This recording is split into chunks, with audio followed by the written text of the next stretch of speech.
അനേകായിരം വർഷങ്ങളായിട്ട് ഈ ഭാരതഭൂമിയിലെ എല്ലാ ഋഷിമാരും മനസ്സിൻ്റെ സമീപനവും പരമമായ അവസ്ഥയിലേക്ക് പോകാനുള്ള വഴികളായിട്ട് ലക്ഷക്കണക്കിന് മാർഗങ്ങൾ പറഞ്ഞിട്ടുണ്ട്. അതിനെയാണ് സനാതനധർമ്മം എന്ന് പറയുന്നത്. ആയിരക്കണക്കിന് മാർഗങ്ങളുണ്ട്. അതിന് പുതുമയുള്ള ഒന്നിൻ്റെ ഒന്നും പുറകെ പോകണ്ട.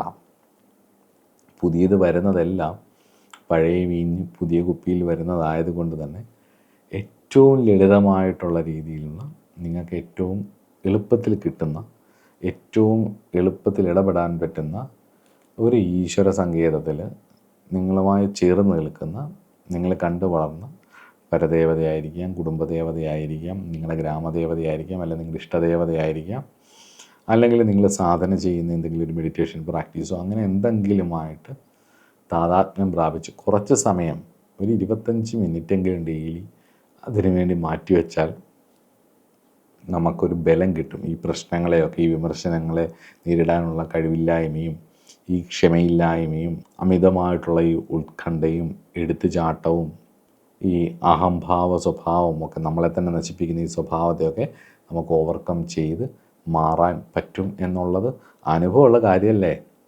അപ്പോൾ അത് ചെയ്തോളുക.